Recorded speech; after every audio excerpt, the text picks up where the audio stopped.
Hi, I'm Daniel Lucas, and welcome to Book 101. Book 101 is all about the books that I read for the last 40 years, and today I have my special guest. He is the author of several books, no other than Mr. Richard Ayre. Hi, Daniel. I'm fantastic like you, Mr. Richard. Good, good. So how's the weather in England? It's not bad. It's dryish, but it's a bit chilly now. It's cold, getting towards the end of November, starting to get a bit chilly. The winter is coming, as they Winter's say. coming, yeah, as they say in Game of Thrones. Yes. Are you fan of Game of Thrones? Oh, I love Game of Thrones. Yeah. Yes. So do you think the finale is good? Oh no, the finale was awful. It was brilliant up until about the last 4 episodes, and then it just turned rubbish. It was Okay. great up until then. So have you read the book or the series itself? I haven't read any of the books. No, I've just seen the TV show. Mm, I'm not a big fan of sort of fantasy, that sort no. of fantasy literature. But my wife's read one or two of them, I think, and she quite enjoyed them. But I might give it a go. I might give it a go at some point. Yes. So do you think you can write a book like that? You know what? I don't. I've thought about it at times, but I prefer books that are sort of at least grounded in reality, rather than this totally fantasy situation. It's never been real. I've never been a fan of Lord of the Rings or anything like that. It's just a personal thing. I know a lot of people are, but it's not my bag really. Yes. So for your opinion, if you have the given the chance to write the finale, what will be? I didn't mind what happened in the finale in the series. It just happened too quickly. I think it could have been. It should have been drawn out a little bit longer. Yeah, it just seemed that they just wanted to wrap everything up really quickly, and it was a shame because the rest of it was so good, really well acted and the with the dragons and stuff. It's all fun and games, isn't it? Yes. But I just think they just do quickly. Yeah, I think there's a prequel. there Or is. I've been watching it. Yeah, it's quite good. oh yeah? Yeah, it's not as sort of. I don't know what the word. It's not quite as violent as Game of Thrones. I mean, there's still plenty of stuff going on in it, but it's quite good. Yeah, they've set Mm, it up nicely for the second series of that. Have you seen it? Have you seen the new no, not the yet. House of the Dragon? No, it's quite good. I enjoyed it. Okay, one of these days. Yeah, I know when you got time. I'm so busy nowadays. Yeah, yeah. So, Mr. Richard, let's talk about the third book of the Prophecy Trilogy. Yeah, the Prophecy Trilogy, book number 3, Minstrel's Requiem. So this is the third and last of the three prophecy trilogies. So this book, this is the sort of swan song, if you like, of both Minstrel and Phil Sturgis, the character. And so it brings us almost up to date. I wrote this in 2019, and that's when it's set. It's set in 2019. So in the first book, Minstrel's Bargain, it was set in 1988 into 1989. 10 years after 1999, and this one is in 2019. So it's 30 years after the events of the first book, and it finds our hero Phil as a 60-year-old. It starts on his 60th birthday, so he's a pensioner. He's getting on now, and again, just like it always happens in the prophecy books, he has no real recollections, and this is done to protect him, because he would go mad if he remembered what he had done and what had happened in the previous two books. So we got him as a 60-year-old. He's very settled. He's got two grown-up children. Well, the only thing in his life is his son is a bit feckless. He doesn't really know. His daughter's doing well, but his son is a bit you know, he's a bit lost. But apart from that, his life's good. He's still with his wife Shelley. He now owns he part owns they've changed from a rock magazine. He now owns a digital radio station, a rock digital radio, it's called. And it's doing all right, and he's doing all right. He's sort of part retired. He just works a few days a week, and he's loving his life. But then he gets, at the beginning of the book, he gets an email saying, the minstrel is back, and there's no sort of address line. There's just a little emoji of a tramp. And so with this email, everything, all his memories all come back, and he realizes that minstrel once again has returned, and it's up to him to try and stop him. And that's really what this book is. What is the highlight of the book 3 that connect the books 1 and 2? Right. Well, the connection is the prophecy. So in the second book, Sturgis and the tramp, the two sort of the two, they're working for good. They're working for the light, and they have to protect this. We were talking about this in Minstrel's Renaissance. That they basically have to protect this woman who is pregnant, and the child she's pregnant with is going to save the world. Is going to is the prophecy, and the prophecy has to be protected from Minstrel, because Minstrel's out to get this child's soul, and they stop that in Minstrel's Renaissance. And at the end of that book, the tramp stays with the woman and the baby, which is born at the end of that book. It's a little girl. It's a baby girl. And Minstrel has to escape because he's been sort of double crossing the devil. So he has to escape, and he ends up in the body of a little boy, a baby boy who dies, and then Minstrel takes his body over. So it's 20 years later, and the little girl is now just starting to break out. She's a singer, and she's just starting to break out into the music scene. And if her music starts, it's like the opposite to Minstrel's. Minstrel's music, turns people's souls evil, and they do evil things. And this young woman's music does the opposite. It gets rid of evil. Yes. And so I would say the highlight is that I think the highlight in this book is that I think it's in a way it's the best written, because there's a lot of other little threads going on. The tramp isn't the same. The power that he has isn't the same. And Sturgis finds that he goes down a much more lonely path. He can't sort of rely on the tramp anymore. But I'm not going to tell you who it is, but there is another person that he comes to rely on, and who figures quite prominently in the novel as well, and who becomes the real last traveler, this fabled last traveler, who is the one who was prophesied to save the world. So yeah, I think the characterization is spot on in this one.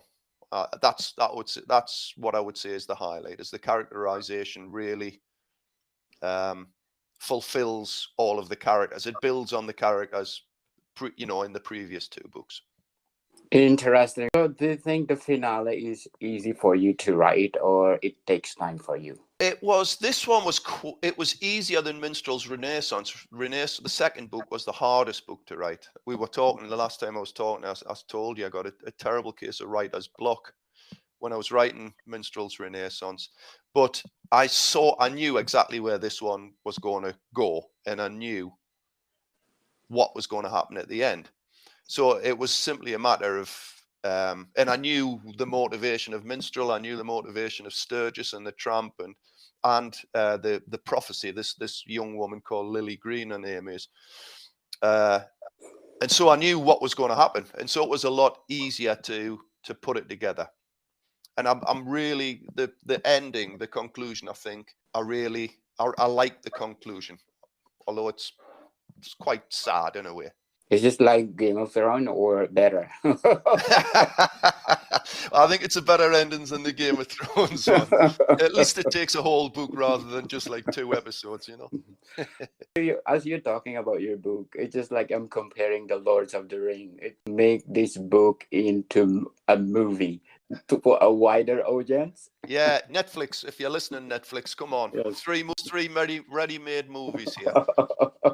Definitely Netflix. Come on. I'll tell you, the thing is, you know what? With things like, you know, Stranger Things, Yes. I think there's quite a market for, certainly for Minstrel's Bargain, you know, of sort of horror set in the 1980s, which is exactly what Minstrel's Bargain is, you know. So Netflix need to do it. Yeah, a 3-movie contract, please. Yes. So if you're given a chance to modify the 3 books, which part of the book you want to modify? Oh, that's a question. I would, out of all 3 of them, I would say if there was anything I wouldn't change the stories because they fit in like a big 3-part jigsaw puzzle. They have to be the way they are. But I would certainly, maybe with the first book, Minstrel's Bargain, I would just change. I would just make the writing a little bit better. I think sometimes, you know, like anything, the more you do something, the better you get at it, or hopefully the better you get at it. And I think that sort of shows in the 3 books. I think, you know, the writing is a bit more polished in Renaissance than it is in Bargain, and it's a little bit even more polished in Requiem. So I think that's all I would change. I like the story. I like the way it goes. I like the characterization that I build. I think it's a bit just black and white, good and evil in Minstrel's Bargain, but in Renaissance and Requiem, the character building is better, and we get some of even Minstrel's backstory, and even, you know, evil Minstrel, this evil, horrible demon. There's a sort of a bit of a redemption at the end of Requiem for him, in a way. That's what I would change. I would just polish the writing, and I've actually thought about doing it, about just going back and polishing it and just making it flow a little bit better. But then there's a big part of me thinks, no, I just, you know, it is what it was, and I should just leave it, you know, and that's the way it is. I don't know. I don't know there's different sort of schools of thought on that, isn't there? You know, do you go back and change things or make things flow better, or do you just leave it and just think, no, that's the way it was, and that's the way it was sort of you know, created like that. So I don't know. Maybe it's something I'll do at some point. So what are your top 5 adjectives that you can describe Minstrel's Requiem? Right, well, we'll have to have horror again. Action packed. I think there's a lot more action in this one. Redemption. Yeah, redemption is a good one to use. There is a bit of redemption.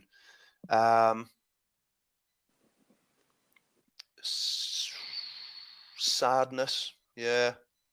At the finale. In the finale, yeah. And closure. Closure would be a good one as well. Because by the time I got to the end of writing this, I was sick of writing about Minstrel, and I was sick of writing about Phil Sturgis. As much as I love the characters, I needed to do something different, you know. And I think that's probably why I went from this, you know, Minstrel's Bargain, this horror, to writing A Life Eternal, which is a completely different sort of kettle of fish, you know. It's really a similar sort of dark. I think dark for a lot of different reasons, not just the horror, but because of basically what happens to the tramp. It's very sad. So if you compare your Prophecy Trilogy to other novel, the same genre, what made Prophecy Trilogy unique? I think what makes it, well, if there's anything, it makes it unique because it's that mix of horror and music and a little bit of black humor. I think that's what makes it unique. Although saying that, there's less of that in Minstrel's Requiem. In Bargain, there's a lot of it. There's a lot of banter between, because Phil Sturgis in the first book is a very young, happy-go-lucky guy, and when he's with his best mate Toby, the two of them are always, bantering on, and that's quite amusing. But the sort of darkness begins to permeate through that book towards, from about the middle of the book. But yeah, I think that idea of sort of I tell you what makes it unique is the fact that they're set in 3 different time periods. And people have actually commented and said it really feels like they were that in those periods, the late 80s, the late 90s, and then the sort of second decade of the 21st century. Because there's a thread in Minstrel's Requiem, another series of vignettes where it's looking like there might be a nuclear war away from the story, and it's all to do with Minstrel sort of creating this darkness that's engulfing the world, and the sort of political events going on in North Korea, which almost come to blows, almost come to nuclear blows. So I think what's unique is the settings of the books as much as anything else. I don't know of any other sort of series. I'm sure there are, but I personally don't know of any of horror series which is set over a 30-year period and which has the same sort of main characters involved in it. I think you ever read a book called The Keep by F. Paul Wilson? No, not yet. Yeah, a really good book, a really cross-genre horror science fiction book. And he wrote a few sequels to that, but it wasn't always with the same character. It was the bad character, the evil character is there, but it sort of takes different forms. It's not always the same. But this one, there's I think that's what it would be, which would make it unique. The settings, a 30-year period, and having these books set in different time periods, Are you planning to have a prequel of the Prophecy Trilogy? You know what? I have thought of it. Now, there's a very good one of the guys I've sort of mentioned before, a lad I've got to know who writes some. He's written I think they're a trilogy, but there may be even more. A guy called Chris Tetrol Blair. The first book he wrote was called Acolyte, and really good. And we've sort of become friends, through writing. I've lost my train of thought there. Oh yes, and so there's a character he writes about called Tricker Jack, who is this a fantastic horror creation, and he sort of he leaves these playing cards around, and leads people to their doom, and he's a sort of an usher getting people to hell, in a very similar sort of vein to Minstrel. They're both sort of soul takers, but in different ways. And we were talking, we've discussed this in over years, and we've never done anything about it yet, about maybe doing a book with both Minstrel and Tricker Jack in it. But apart from that, I have got a rough idea of a prequel where Minstrel, before the events of the prophecy books, where because Minstrel's been sticking his nose into human affairs for centuries, and so I had this idea of him popping up like at Woodstock in 1969 with all these hippies and getting all these make love not war people all start to kill each other and do horrible things. And so I had maybe a short story or a little novelette. Is it a novelette they're called? I think so. It's like small. a small book, yeah. But then I say that, and then all my books always end up being a bit longer. But yeah, I have had a thought of a prequel, with Minstrel doing his thing, but with these these poor hippies in the 60s, you know. that might be some scope. You could go back 200 years. I could have him knocking around, you know, 17th century or 18th. You know, I could go back as far as I want, because yeah, he's been around for about 1,000 years. So I could have a historical horror film book, you know. What inspired you the most in writing book 3? What inspired me the most is I wanted to stop writing about Minstrel and Phil Sturgis. That inspired me the most. But at the same time, you know, we were talking about Game of Thrones. I wanted this finale I wanted it to be a fitting swan song for both of them. Because I come to love, you know, it's strange, these characters, these fictional, they don't exist except in words. And yet, with me, I know what Phil Sturgis looks like. I know how he sounds. I feel like he's a real person. And same for Minstrel, even though Minstrel is this demon. But I know what he looks like, you know. I know how he is. I understand his the reasons for what he does, because I've created those reasons. That's the thing about being a writer. It's almost like being a god. You sort of create your own world, you know. Yes. And that's a fantastic thing to be able to do. Do you think that you give full backup the character of Mr. Sturgis? Yes.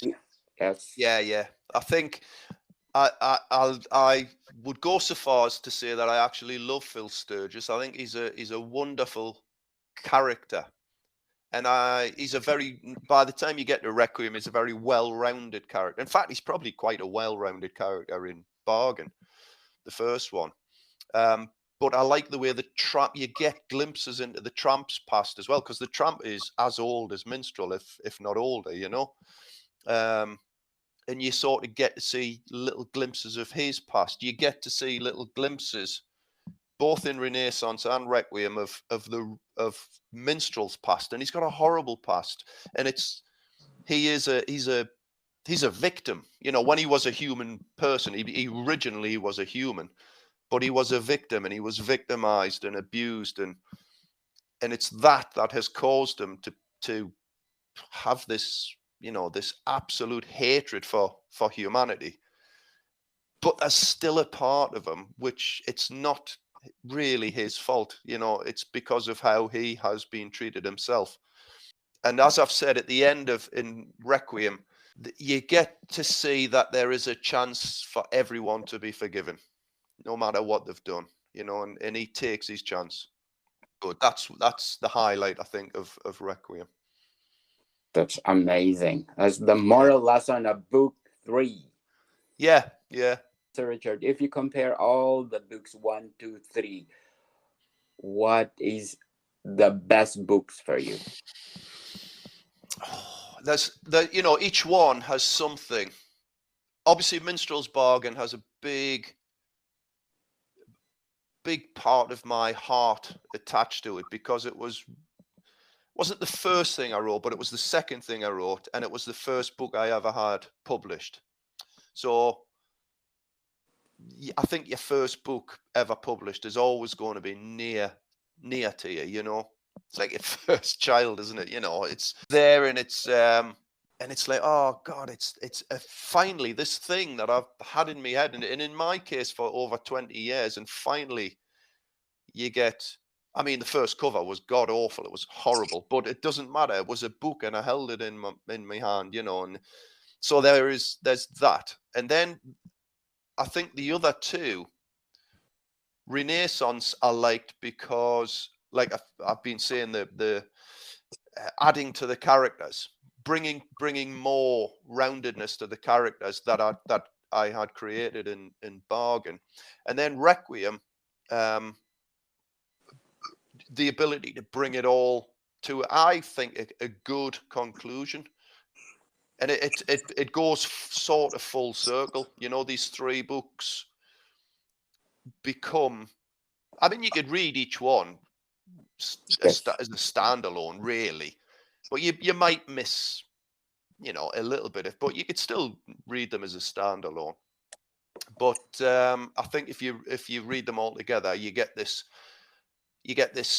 picture of time of 30 years, you know, and of this. It's almost like a sort of a secret battle that's been going on for humanity, you know, that nobody's known about. So I can't really say. I would say, obviously, as I mentioned before, the writing, I think, is more accomplished in Renaissance and Requiem, but that's not to take away what Bargain was. I think there's a peculiar kind of rawness to Bargain that actually is quite attractive. And I mean the writing. You know, it was me writing what I wanted and how I wanted to write. Whereas with the other two, you sort of start bringing in, oh, well, I shouldn't really do it like that. I need to change that slightly, and I need to do that. It's just experience. So I can't pick one above the other. I think they all just go together nicely, and they all stand alone, as I've said. So, which book that you learned the most? Probably Renaissance, and that's simply because that was when I wrote that book. That was the first book I had written in over 20 odd years, properly from start to finish. Because I'd written Minstrel's Bargain originally back in the day, and Point of Contact I'd written even before that.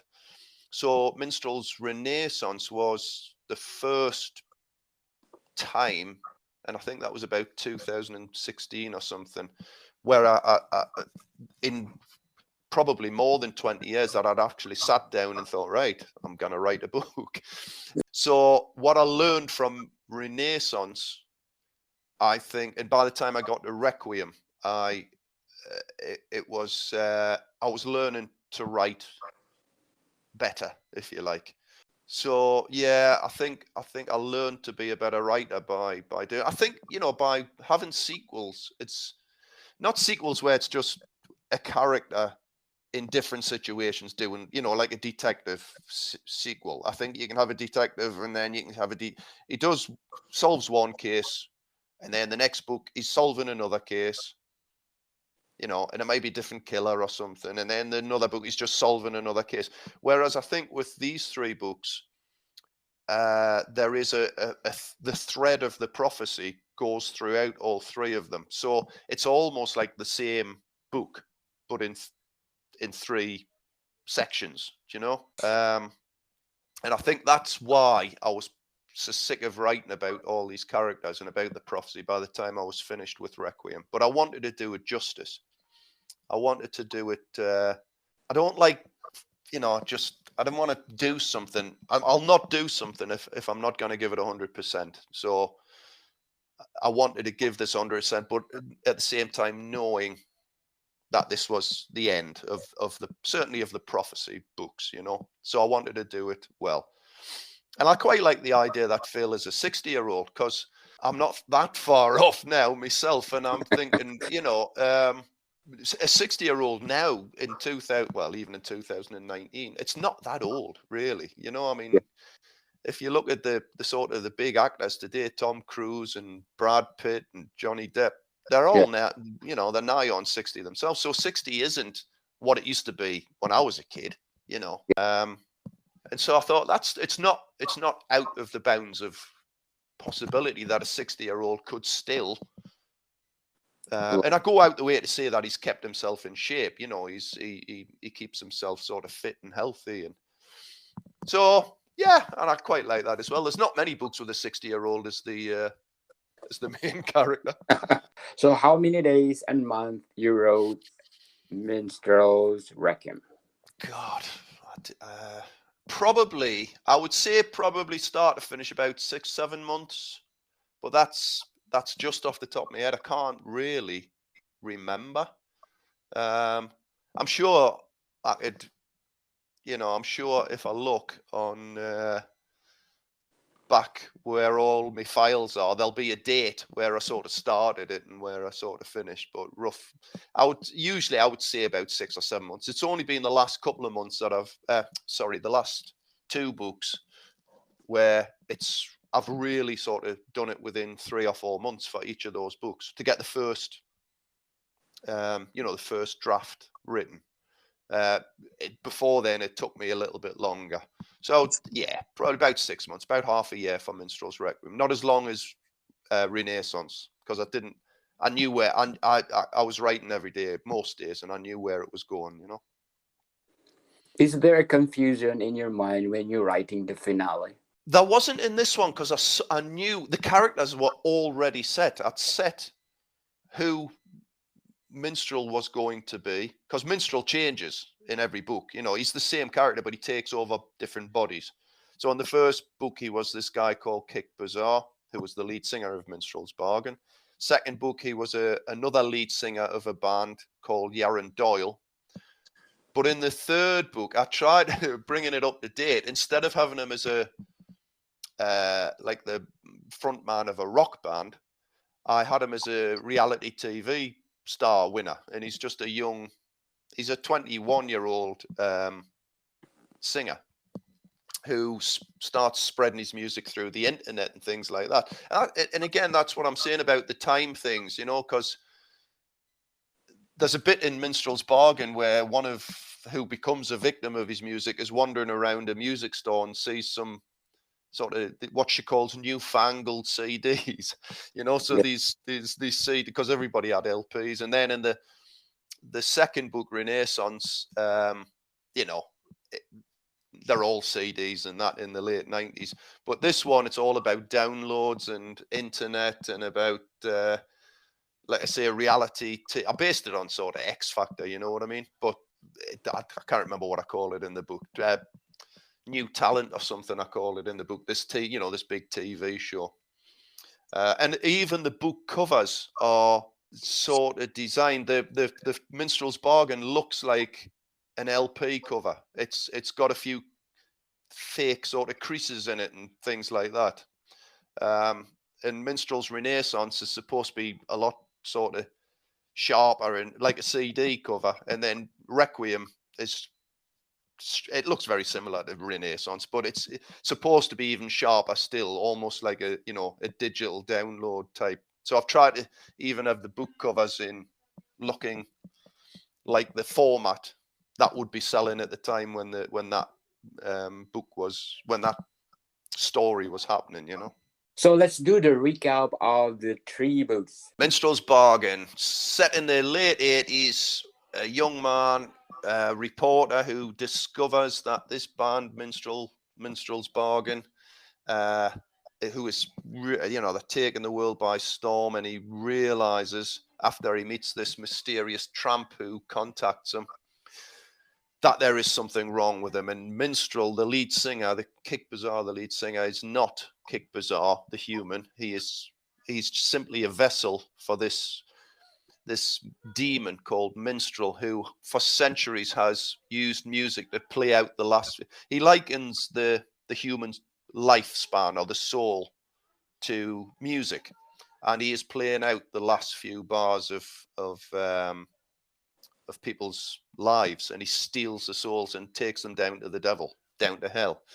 And Phil is told by the tramp that he is the traveler. He's a chosen one who has been chosen to stop Minstrel doing this. And that's what he does at the end of that book.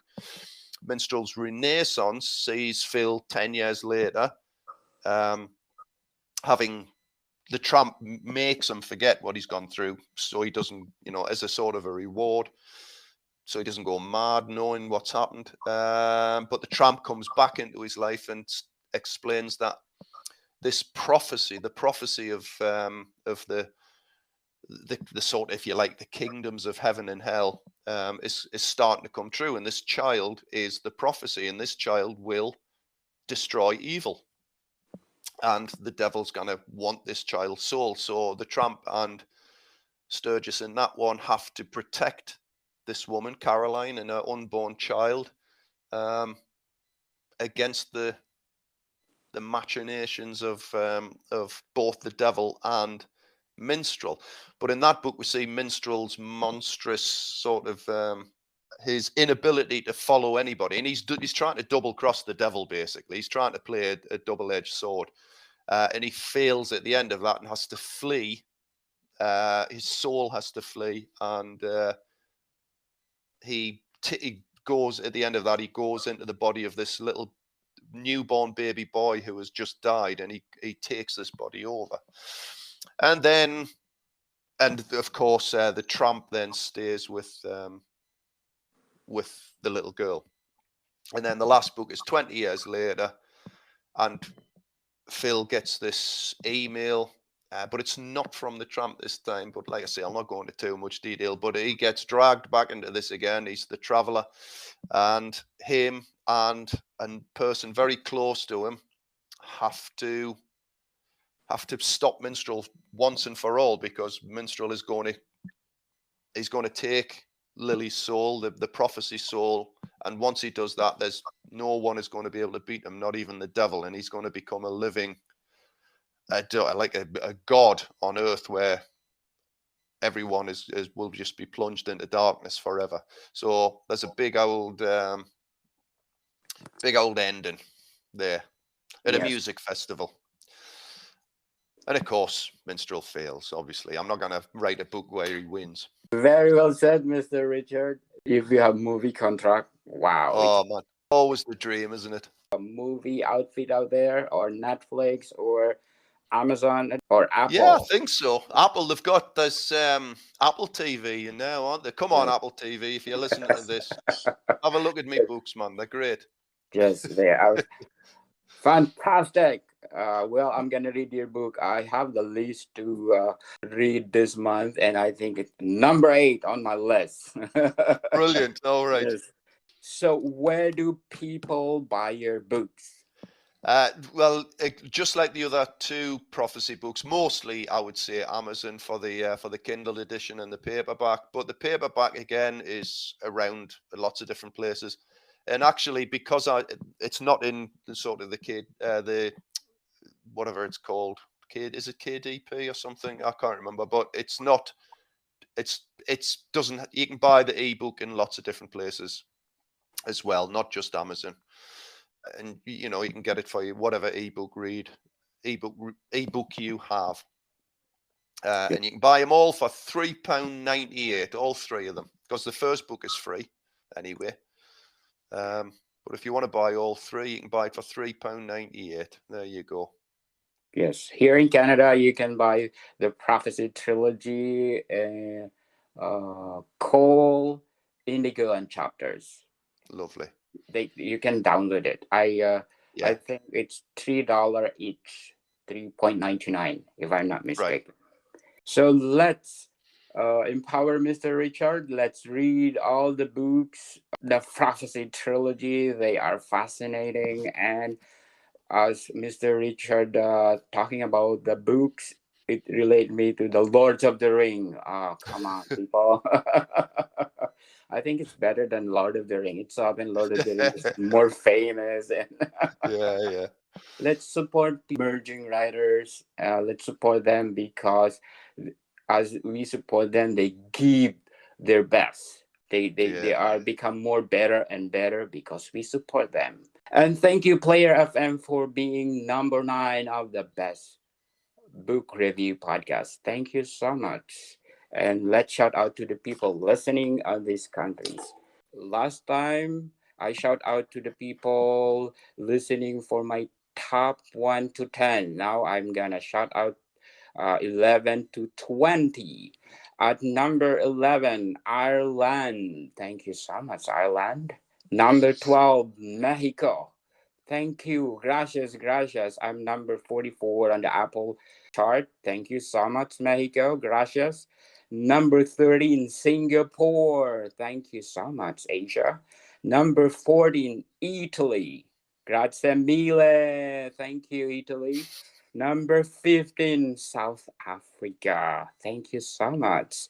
16, Nigeria. Thank you, Africa. 17, Bhutan.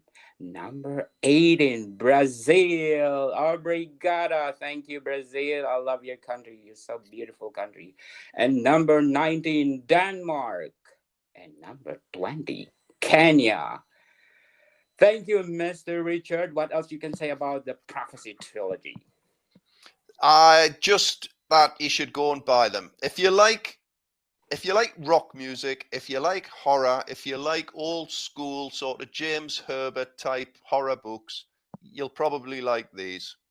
So you can give them a go. And like I say, you can try them. Almost tried for free because the first book is free. You can download it for nothing. And if you like the other two, then you can buy them. Yes, definitely. So let's talk about what book we're gonna talk about next time, Mr. Well, Richard. there's only one more to talk about now, and that one is Point of Contact. Sounds interesting. Are you Yeah. writing a new book right now? I'm sort of I'm digging in and out of a sequel to Shadow of the Knife.